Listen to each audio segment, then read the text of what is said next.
Makanya jangan kaget, jangan kaget. Kita kalau udah maksiat, dikasih contoh satu aja tadi.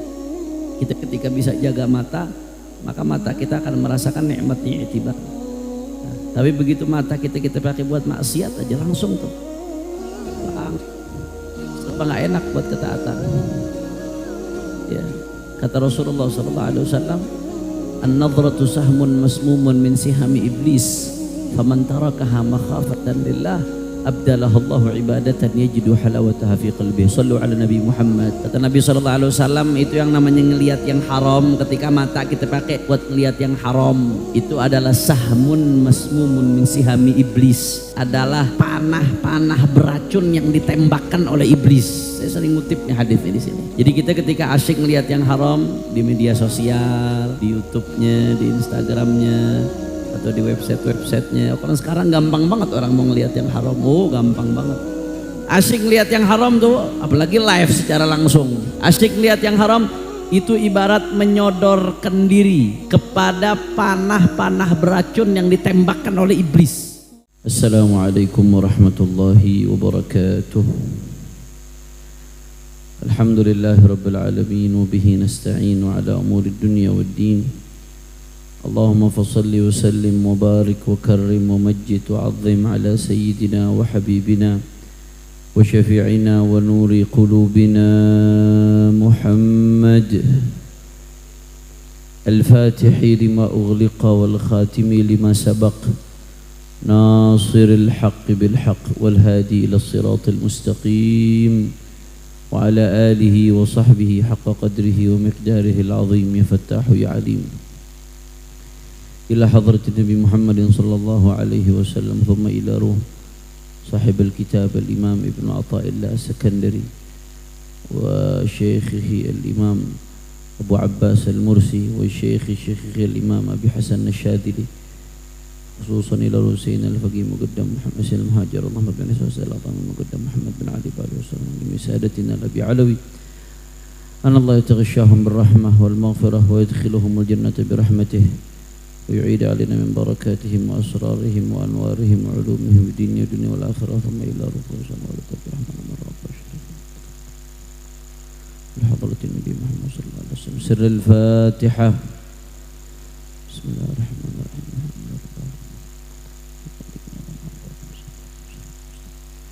صراط الذين أنعمت عليهم غير المغضوب عليهم ولا الضالين. قال المصنف رحمه الله تعالى ونفعنا به وبعلومه في الدارين آمين.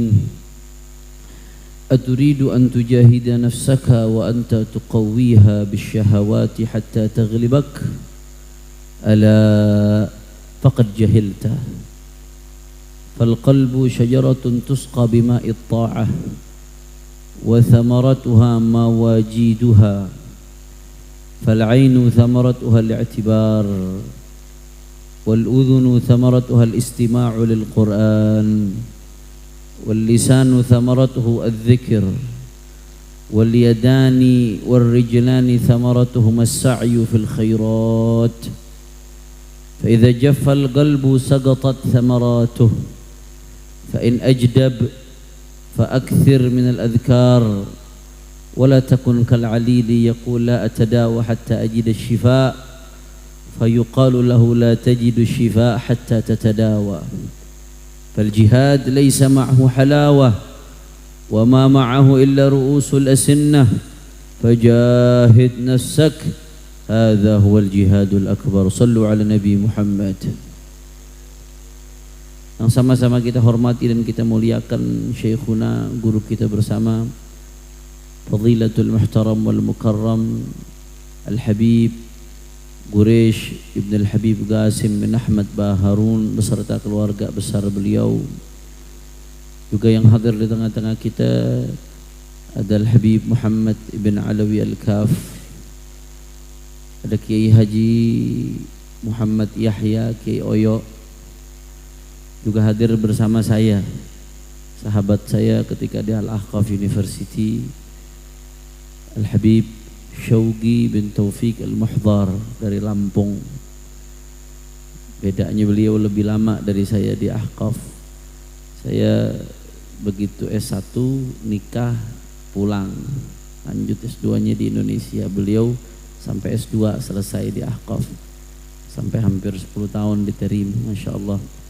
Kita doakan mudah-mudahan begitu pula guru-guru kita yang lain, Allah panjangkan umurnya, Allah sehatkan badannya, Allah jaga zahir batinnya, Allah menangkan perjuangannya, amin ya rabbal.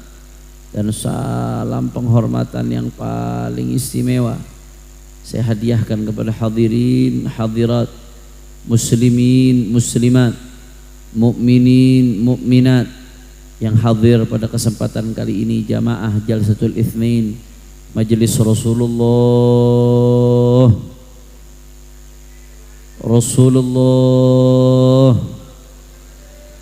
sallallahu alaihi wasallam Jawa Barat. Kita semua angkat tangan, kita minta sama Allah, mudah-mudahan tidaklah kita keluar dari tempat ini kecuali semua dosa kita diampuni oleh Allah. Yang sakit Allah angkat penyakitnya, Allah sehatkan badannya. Semua yang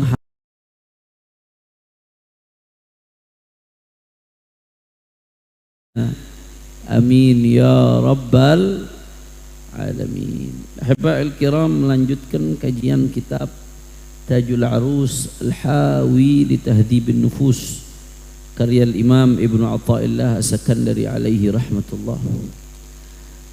Kata Imam Ibnu Athaillah, aturidu an tujahida nafsak wa anta tuqawwiha bisyahawat hatta taghlibak, ala faqad jahilta.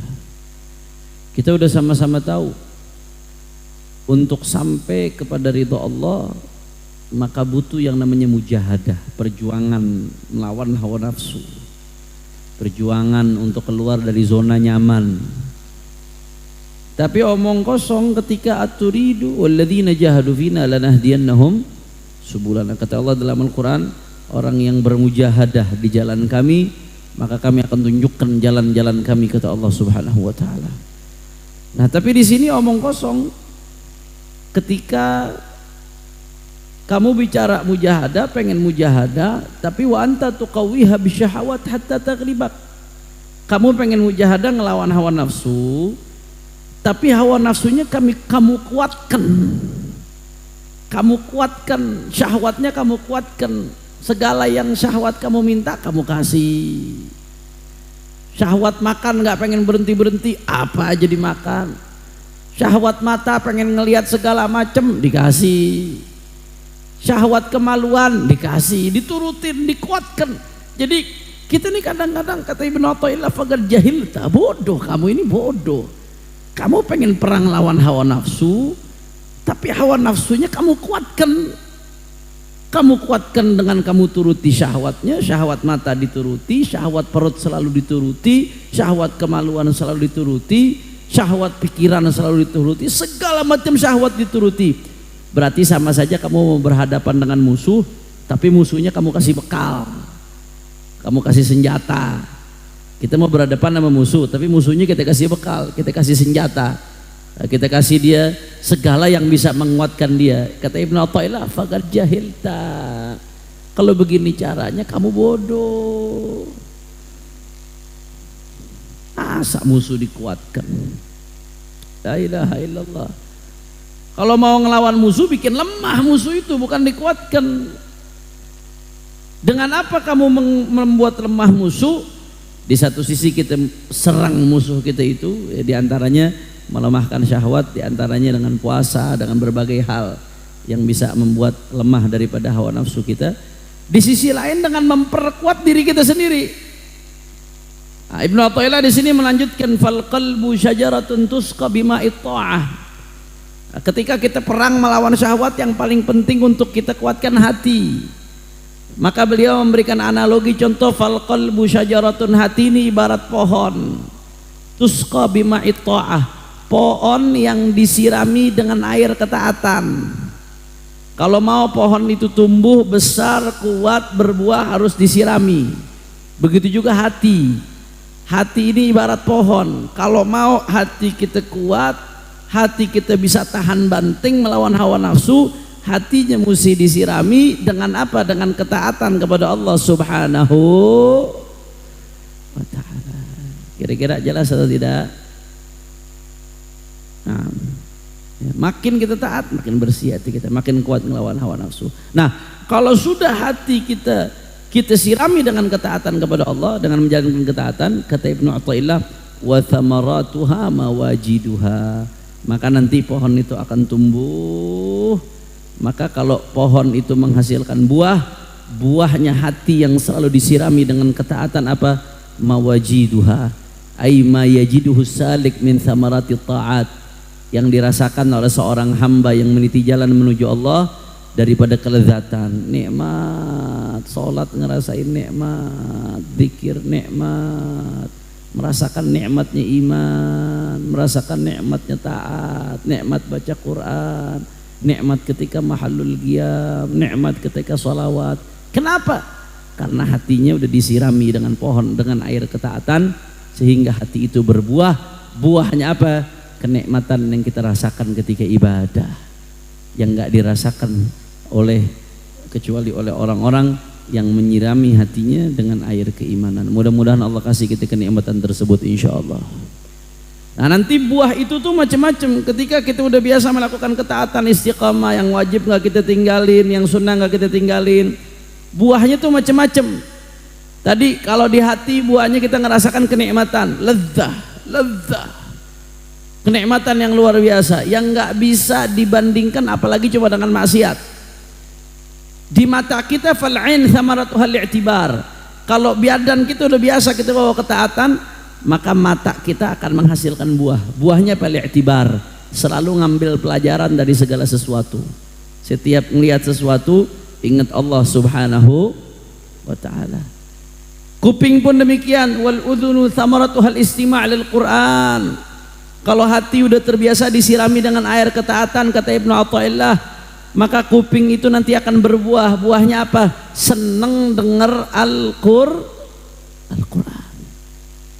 Itu buah tuh, itu buah-buahnya. Wal lisanu thamaratuhu dzikir. Kalau udah hati disirami dengan air ketaatan, maka buah itu nanti akan terlihat dari lisan kita. Apa lisan kita buahnya? Zikir, seneng sama zikir, istiqamah zikirnya. Wal yadani war rijlani thamaratuhum as-sa'yu fil khairat. Dua tangan, dua kaki juga akan membuahkan hasil kalau hati disirami dengan air ketaatan. Apa hasil yang bisa dipetik dari tangan dan kaki? As-sa'yu fil khairat, enteng mau melakukan kebaikan, mau sedekah enteng, mau bantu orang enteng, mau jalan ke majelis yang baik enteng, mau jalan ke majelis ta'lim enteng. Itu semua tergantung hati kita. Kalau pohon hati kita rawat dengan mujahadah, melawan hawa nafsu, apa yang Allah perintahkan dijalankan, apa yang Allah larang ditinggalkan, maka itu hasil yang akan kita rasakan insya Allah. Mudah-mudahan kita semua bisa merasakan itu semua insya Allah. Amin ya rabbal alamin. Tapi sebaliknya tadi, fa idza jaffal qalbu sagatat thamaratu. Tapi kalau hatinya nggak disirami dengan ketaatan, apa yang Allah perintahin nggak dilakuin, sholatnya ditinggal, puasanya Ramadannya ditinggal, akad nggak dilakuin, maksiat diterjang semuanya, maka tuh hatinya nggak disirami dengan ketaatan. Kalau hati nggak disirami dengan ketaatan, ibarat pohon nggak disirami air. Apa yang terjadi pohon kalau nggak disirami air? Kering. Kalau udah kering lama-lama apa? Mati. Makanya jangan kaget, jangan kaget. Kita kalau udah maksiat, dikasih contoh satu aja tadi. Kita ketika bisa jaga mata, maka mata kita akan merasakan nikmatnya i'tibar. Nah, tapi begitu mata kita pakai buat maksiat aja langsung tuh, serba nggak enak buat ketaatan.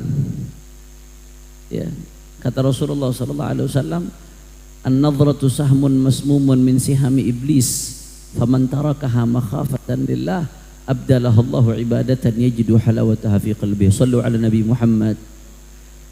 Kata Nabi SAW, itu yang namanya ngelihat yang haram. Ketika mata kita pakai buat ngelihat yang haram, itu adalah sahmun masmumun min sihami iblis, adalah panah-panah beracun yang ditembakkan oleh iblis. Saya sering ngutipnya hadisnya di sini. Jadi kita ketika asyik ngelihat yang haram di media sosial, di YouTube-nya, di Instagram-nya, atau di website-websitenya. Kalau sekarang gampang banget orang mau ngelihat yang haram, oh gampang banget. Asyik ngelihat yang haram tuh, apalagi live secara langsung. Asyik ngelihat yang haram itu ibarat menyodorkan diri kepada panah-panah beracun yang ditembakkan oleh iblis. Dia menyodorkan diri, ditembak, hatinya ditembak, pikirannya ditembak. Bagaimana nggak rusak? Kalau udah hati ditembak oleh panah beracun iblis, hati yang udah ditembak oleh panah beracun iblis, kena racun iblis masuk ke dalam, udah nggak ngerasain tuh nikmatnya sholat, nikmatnya zikir, nikmatnya baca Quran, nikmatnya sholawat. Kenapa? Karena hatinya udah kemasukan racun-racunnya iblis. Jelas atau tidak? Makanya saya kasih contoh sederhana nih. Salah satu sebab ini penting nih. Ini mungkin jarang yang bahas. Tapi ini sebetulnya dampaknya luar biasa. Salah satu sebab kenapa sekarang terjadi kerusakan di tengah umat. Anak-anak muda susah diatur, susah dikasih nasihat. Kadang-kadang banyak yang susah diajak baik. Perbuatan kriminal makin banyak. Mohon maaf, penyimpangan seksual makin banyak. Apa salah satu sebabnya? Nih salah satu sebabnya, nggak bisa jaga mata. Saya harus sampaikan ini. Ada data dari KPAI, Komisi Perlindungan Anak Indonesia. Juga data dari Kementerian Pemberdayaan Ibu dan Anak Indonesia. Anda tahu saudara, ada data yang mengejutkan sekali terkait masalah pornografi. Ini kaitannya sama maksiat mata nanti nih. Itu disebutkan 66%, mohon maaf 66% anak laki-laki di bawah umur pernah mengakses pornografi saat ini. Itu baru anak laki itu, belum anak perempuan. Anak perempuan 60% anak perempuan di bawah umur pernah mengakses pornografi saat ini saudara. Itu yang pernah. Ada yang lebih parah lagi, kecanduan. Dari angka tadi yang disebutkan, angka terbaru tahun 2023, 5 juta lebih anak di bawah umur di Indonesia pernah mengakses pornografi saudara. Ini baru anak-anak nih, belum yang anak muda, belum yang dewasa, belum mahasiswa, belum yang orang tua. Ini baru anak-anak ini. Padahal, Masya Allah, itu dampak kerusakan yang diakibatkan karena pornografi. Anda tahu, para ilmuwan menyebutkan, nih, kita ini Allah kasih otak. Alhamdulillah, Allah ciptakan di kepala kita otak. Saya mau tanya, jamaah ajar satu Isnin, di kepala binatang ada otak apa enggak? Ada.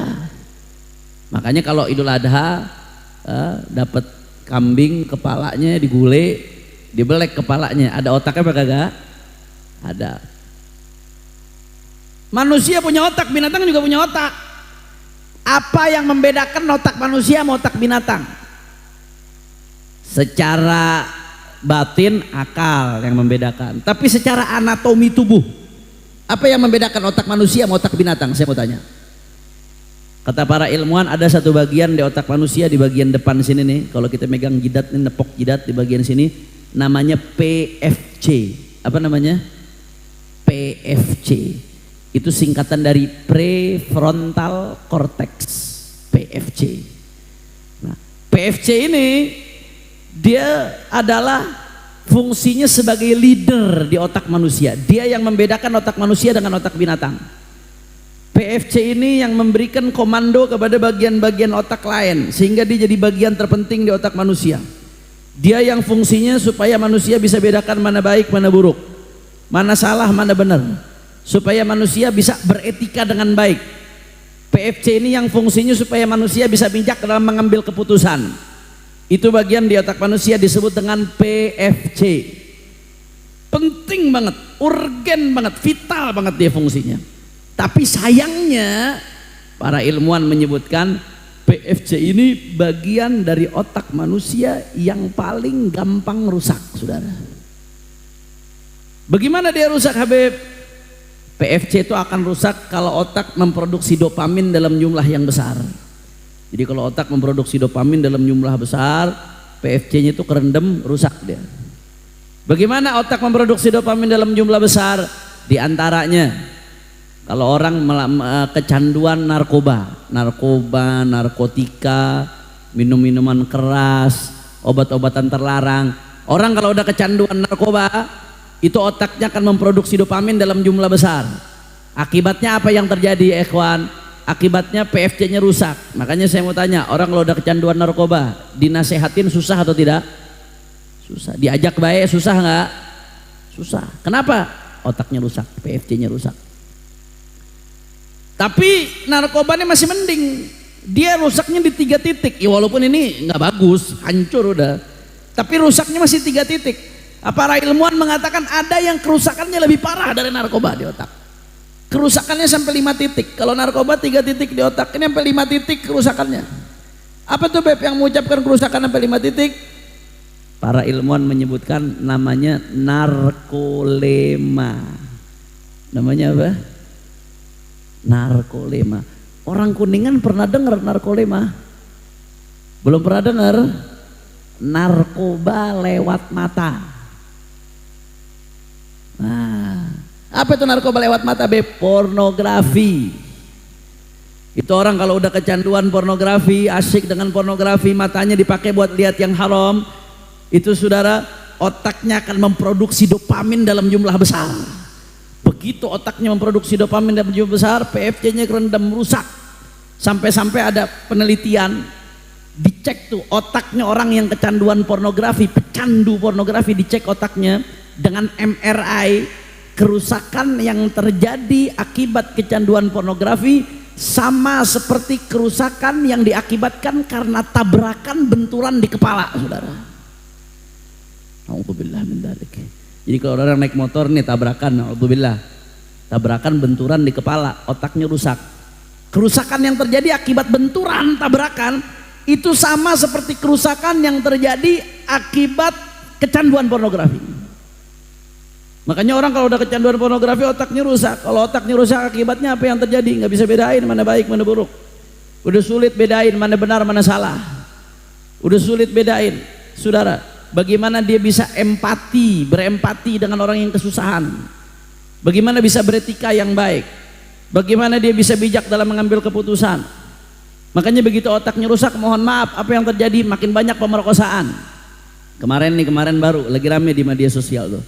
Ada kejadian, mohon maaf, ini jadi i'tibar, jadi pelajaran buat kita. Ada anak kecil, anak perempuan umur 13 tahun.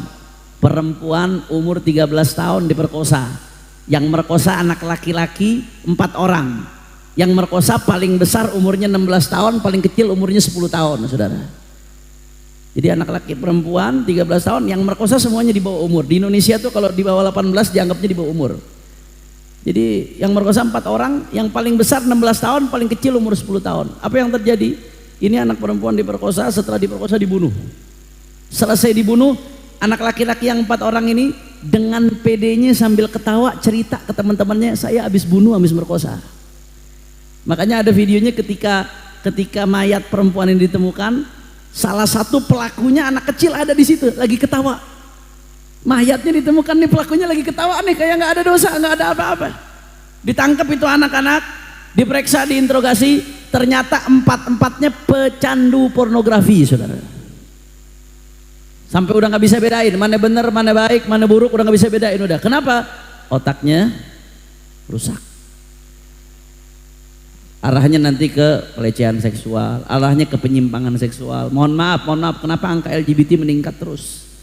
Salah satunya apa? Pornografi penyebabnya. Penyebabnya salah satunya itu. Akibatnya apa nanti begitu otaknya rusak? Dinasehatin susah. Dinasehatin sama orang tua ngelawan. Hafalannya susah. Nah, ulama dari dulu tuh udah bilang, syakautu ila waqi'in suka hifdhi fa arsyadani ila tarkil ma'asi wa akhbarani bi anna al-ilma nurun wa nurullahi la yuhda li'asi. Kata Imam Syafi'i, aku ngeluh kepada guruku Waqi', susahnya hafalanku. Padahal Imam Syafi'i itu susahnya bukan susah, yang tadinya cuma ngelihat doang langsung hafal, sekarang perlu baca sedikit harus untuk ngapal. Begitu tuh dianggap susah Imam Syafi'i itu. Akhirnya Imam Waqi' ngasih kabar, kalau mau hafalan gampang jangan maksiat. Ulama udah ngasih tahu dari dulu. Ternyata terungkap sekarang dari penelitian. Rusak otaknya. Kalau udah otak rusak, gimana nggak susah ngapalin? Ngapalin susah, mahamin susah. Makanya banyak sekarang anak-anak sekolahan yang sekolah bertahun-tahun nggak bisa apa-apa, nggak paham apa-apa. Di antaranya penyebabnya ini maksiat mata, dicekoki sama pornografi. Na'udzubillah min dzalik. Hati-hati ya. Makanya hati-hati. Beb, solusinya apa Habib? Tadi ilmuwan nih baru nemuin sekarang abad ke-21 Masehi, 15 Hijriah, ilmuwan baru nemuin. Rasulullah sallallahu alaihi wasallam udah sampein 14 abad lalu, Saudara. An-nadhratu sahmun masmumun min sihami iblis. Ilmuwan baru bicara sekarang. Tapi Rasulullah sallallahu alaihi wasallam udah nemukan, udah sampaikan 14 abad lalu. Yang namanya ngelihat kepada yang haram itu ibarat panah yang ditembakkan oleh iblis. Kalau udah ditembak oleh iblis panahnya ke hati, ke pikiran, otaknya rusak, hatinya rusak. Ibadah nggak ngerasain nikmat, zikir nggak ngerasain nikmat, sholat nggak ngerasain nikmat, di majelis nggak ngerasain nikmat. Kenapa? Otaknya rusak, hatinya rusak oleh panah iblis. Ilmuwan baru bicara sekarang, tapi 1400 tahun lalu ini sudah disampaikan oleh baginda Nabi besar Muhammad sallallahu alaihi wasallam. Beb, sekarang gini aja deh, solusinya apa? Solusinya apa? Nabi yang sampaikan dalam hadis solusinya. Kata Rasulullah, "Faman tarakaha makhafatan lillah, abdalahallahu ibadatan yajidu halawataha fi qalbih." Solusinya, siapa kata Nabi yang ninggalkan ngelihat haram makhafatan lillah, karena takut sama Allah Subhanahu wa taala. Ini solusinya. Dia tinggalkan ngelihat yang haram karena takut sama Allah Subhanahu wa taala. Malam-malam di kamar, kuota ada, internet kenceng, HP di tangan, orang nggak ada yang ngelihat, mau mencet apa aja bisa, mau ngakses apa aja bisa. Dorongan syahwat ngedorong, wah, dorongan syahwat ngedorong, ayo buka, ayo lihat. Oh, nanti jejaknya ketahuan. Oh, jejak bisa dihapus, history bisa dihapus. Nggak ketahuan itu nanti jejaknya, itu udah gampang. Ayo buka aja dulu, buka, dorong. Nanti tobat belakangan. Ketika ada dorongan seperti itu, dorongan syahwat buat lihat yang haram, tarakaha makhafatan lillah. Dia tinggalkan itu, dia mujahadah, dia lawan. Kenapa? Karena takut sama Allah. Sadar, saya memang sendirian, memang nggak ada yang lihat, tapi saya dalam pengawasan Allah, dilihat oleh Allah, diawasi oleh Allah. Allah mengetahui apa yang saya lakukan. Allah syahidi, Allah menyaksikanku, Allah ma'i, Allah bersamaku, Allah nadhiri, Allah melihat apa yang aku lakukan. Allah garibun minni, Allah dekat dari aku. Takut kepada Allah. Faman tarakaha makhafatan lillah, siapa yang meninggalkan ngelihat haram karena takut sama Allah Subhanahu wa ta'ala. Dan lebih dari itu, dia juga mesti mikir, mata yang dipakai buat ngelihat pornografi, bagaimana besok di akhirat memandang Nabi Muhammad sallallahu alaihi wasallam. Mata dipakai buat lihat pornografi, terus pantas mata itu besok di akhirat mau ngelihat Rasulullah? Mikir dia seperti itu. Padahal Nabi udah bilang, wailun liman lam yarani yaumil qiyamah. Kata Nabi, celaka yang gak lihat aku di hari kiamat nanti. Terus matanya dipakai buat lihat pornografi, matanya dipakai buat lihat yang haram. Bagaimana besok di yaumil qiyamah bisa mandang Nabi Muhammad sallallahu alaihi wa alihi wasallam? Faman tarakaha makhafatan lillah, siapa yang meninggalkan ngelihat haram karena takut sama Allah, solusinya dia taubat, dia takut, dia kembali kepada Allah. Maka apa yang terjadi? Abdalahullahu ibadatan yajidu halawataha fi qalbih. Maka Allah akan ganti dengan ibadah yang dia rasakan manisnya di dalam hati. Kalau udah bisa jaga pandangan mata, mata nggak dipakai ngelihat yang haram, Allah Ta'ala akan ganti itu. Bakal ngerasain manisnya sholat, manisnya zikir, manisnya baca Quran, nikmatnya hadir majelis, nikmatnya ngebantu sesama muslim, nikmatnya mandang wajah orang tua, nikmatnya mandang wajah ulama. Syaratnya apa mau ngerasain itu semua? Faman tarakaha makhafatan lillah, ninggalkan pandangan yang haram karena rasa takut kepada Allah Subhanahu wa ta'ala. La ilaha illallah. Jelas ya? Mata ini dahsyat. Dari mata tuh ngerembetnya kemana-mana. Makanya iblis tembakan panahnya melalui mata. Ini ada yang menarik nih. Imam Ibnul Qayyim, Al-Allamah Ibnul Qayyim dalam kitabnya Al-Jawabul Kafi, ya, mengutip dialog bukan dialog fiktif, dialog ilustrasi.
Kata iblis, kalau berhasil anak Adam itu mencuri pandangan matanya untuk ngelihat kepada yang baik, buru-buru abis itu belokkan untuk ngelihat kepada yang haram. Ini ilustrasi nih, dialognya iblis. Wadunakum thaqral 'ain faminhu tanaluna bughyatakum wa ma afsatu bani adam bi syai'in mithlan nazar. Kata iblis kepada pasukannya, ayo kuasai itu benteng mata. Harus kamu kuasai benteng mata. Kenapa? Karena kalau kalian sudah kuasai benteng mata, insya Allah kalian akan kuasai yang lain, kata iblis. Iblis nggak pakai insya Allah ngomongnya tuh. Insya Allah itu tambahan bumbu dari ada. Kata iblis, kuasai benteng mata. Kalau kalian kuasai benteng mata, kalian akan kuasai yang lainnya. Wa ma afsatu bani adam bi syai'in mithlan nazar. Kata iblis, aku nggak merusak anak Adam dengan sesuatu yang lebih parah dari pandangan yang haram. Jadi memang iblis itu betul-betul jadikan pandangan yang haram pintu untuk merusak yang lain-lainnya. Karena kalau udah pandangan yang haram tadi itu ditembak oleh anak panah iblis. Kalau udah ditembak oleh anak panah iblis beracun, hatinya kena, pikirannya kena, semua-muanya yang lain ikut rusak. Na'udzubillah min. Nah, maka ingat-ingat anak-anak muda nih khususnya.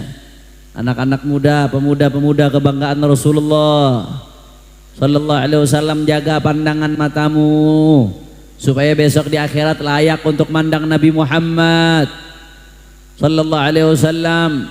Anak-anak muda jaga otaknya, jangan dirusak dengan pornografi, Jangan dirusak dengan ngelihat yang haram, supaya otaknya bisa dipakai buat memperjuangkan daripada umatnya Nabi Muhammad sallallahu alaihi wasallam. Eman-eman disayang-sayang itu otak.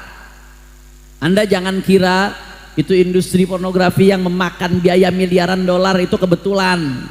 Itu big design, ada desain besar. Orang-orang barat, orang-orang kufar tahu kalau menghancurkan umat Islam dengan rudal, dengan nuklir, wah biayanya terlalu besar. Udah gitu nanti tabrakan dengan undang-undang HAM, tabrakan dengan undang-undang perang internasional dan lain sebagainya. Maka apa yang dilakukan oleh orang-orang kufar, oleh orang-orang barat buat menguasai anak-anak umat Islam? Diperangi mentalnya, diperangi psikologisnya, diperangi moralnya. Dengan apa? Dengan narkoba. Dengan apa? Dengan pornografi. Dibikin rusak otaknya. Kalau otaknya sudah rusak, mereka akan ambil alih. Makanya contoh sekarang sederhana aja. Bagaimana saudara-saudara kita di Gaza udah setahun dibombardir, dibantai. Udah puluhan ribu anak-anak perempuan meninggal dunia, puluhan ribu saudara bayi-bayi meninggal dunia. Jutaan orang ngungsi, lebih dari 1 juta orang ngungsi, tinggal di tenda-tenda. Susah makan, susah listrik, susah air, susah hidup, luar biasa sulit. Tapi berapa banyak anak-anak muda yang nggak ada empatinya sama sekali, nggak ada empati. Nunjukin empati sedikit aja nggak ada. Kenapa? Karena udah berhasil mereka ambil mentalnya, berhasil dirusak tuh dengan pornografi, dengan gaya hidup hedonisme, dengan segala macam ikhwan. Na'udzubillah min dzalik. Mudah-mudahan kita diselamatin oleh Allah Ta'ala. Dan orang-orang tua juga saya ingatkan, kalau udah ngasih HP ke anak itu jangan dilepas. Kalau bisa nggak ngasih HP ke anak lebih bagus. Saya nggak bosan-bosan mengingatkan. Selama bisa nggak ngasih HP ke anak, ingatkan. Bisa lebih baik. Ya, bisa pakai cara yang lain. Kita ngindalin teknologi susah di zaman sekarang. Kalau sepenuhnya kita nggak kasih, akhirnya nanti ngambil dari temennya. Bagaimana caranya? Bisa dialihkan pakai TV. Biar yang ditonton itu bisa dikontrol, apa yang dia lihat, kartun apa dan lain sebagainya kan bisa dikontrol kalau di TV. Kalau HP kan bisa di mana aja. Coba orang-orang tua kontrol baik-baik anaknya. Lihat anak perempuannya komunikasi sama siapa. Jangan sampai bapak ibunya di majelis, anak perempuannya di kamar sedang komunikasi dengan cara yang haram. Lihat apa yang mereka telusuri kalaupun dipegang HP-nya. Apa yang mereka buka. Jangan sampai udah kejadian baru nyesel. Bahkan game Pak, game sekarang itu sampai game buat anak-anak, game mainan tapi iklannya berbau pornografi, game permainan tapi iklannya judi online. Allah, ini luar biasa, pasukan iblis ini buat ngerusak anak cucu Adam luar biasa. Maka ini ya, orang tua harus jadi benteng terkuat buat anak-anaknya. Dan bukan hanya orang tua harus jadi benteng terkuat, orang tua harus membentengi anak-anaknya dengan ilmu, dengan iman, dengan Islam yang baik, dengan diajak ke majelis-majelis yang baik, sehingga ada benteng di dalam dirinya. Orang tua nggak bisa ngawasin 24 jam, tapi kalau anak udah ada benteng di dalam dirinya, insya Allah bakal dijaga oleh Allah Subhanahu wa Ta'ala. Jelas ya?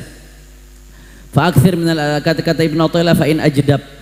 Kalau tanahnya udah mulai kering, fa'akthir minal adhkar, maka banyak-banyak zikir supaya basah lagi itu tanah, supaya basah lagi itu hati. Wala takun kal alir, jangan jadi seperti orang yang sakit, yaqul la atadawa hatta ajida syifa. Jangan jadi seperti orang yang sakit, dia mengatakan la atadawa, aku nggak mau berobat hatta ajida syifa, sampai biar sembuh itu datang sendiri. Nanti ada yang mengatakan lagi fayuqal lahu, ada yang mengatakan kepadanya la tajida syifa hatta tatadawa, kamu nggak akan sembuh kecuali berobat. Muter-muter aja, saya nggak mau berobat sampai sembuh datang sendiri. Sedangkan sembuh harus berobat, ada yang ngomong begitu nanti. Muter-muter ya nggak selesai-selesai. Saya kok nggak bisa ngerasain nikmatnya sholat ya, nggak bisa ngerasain nikmatnya zikir ya, kalau sholat pikiran kemana-mana. Tapi maksiat dijalanin terus. Bagaimana ceritanya? Lawan itu, jangan kamu lakukan maksiat, jaga itu mata sambil perbaiki sholat. Nanti akan datang sendiri itu kenikmatan. Kira-kira jelas atau tidak? Beb capek beb, lelah beb, godaan banyak beb, nggak enteng beb untuk, emang nggak enteng. Fal jihad laisa ma'ahu halawah, kata Ibnu Athaillah. Yang namanya jihad itu nggak enak. Ini kan jihad melawan hawa nafsu, yang namanya jihad nggak enak. Wa ma ma'ahu illa ru'usul asinnah. Yang namanya jihad itu berhadapan dengan ujung-ujung tombak, ujung-ujung pedang, berdarah-darah, capek, lelah, letih, nyawa hilang, itu jihad. Fajahid nafsak, maka ini jihad melawan hawa nafsu. Hadza huwal jihadul akbar, ini jihad yang besar. Nggak gampang emang, capek, berat, susah, dan berkesinambungan, waktunya nggak ada habisnya. Tapi kalau kita menang, berhasil mendapatkan halawatul iman, manisnya iman, maka udah nggak ada duanya. Itu udah surga sebelum surga nanti ya ikhwan. Mudah-mudahan Allah berikan kita itu semua. Allah berikan kita manisnya iman. Mudah-mudahan Allah jaga kita dari maksiat. Mudah-mudahan Allah Subhanahu wa taala berikan kita taufik sampai husnul khatimah. Sampai husnul khatimah. Sampai husnul khatimah. Ala hadhihi niyyah al-Fatihah. Bismillahirrahmanirrahim. Alhamdulillahirabbil alamin. Ar-Rahmanir Rahim. Maliki yaumiddin. Iyyaka na'budu wa iyyaka nasta'in. Ihdinas siratal mustaqim. Siratal ladzina an'amta 'alaihim ghairil maghdubi 'alaihim waladdallin. Ini saja yang saya sampaikan. Mudah-mudahan yang sedikit ini bermanfaat. Hadani Allah wa iyyakum ila siratal mustaqim. Subhanakallahumma wa bihamdika asyhadu an la ilaha illa anta astaghfiruka wa atubu ilaik. Assalamualaikum warahmatullahi wabarakatuh.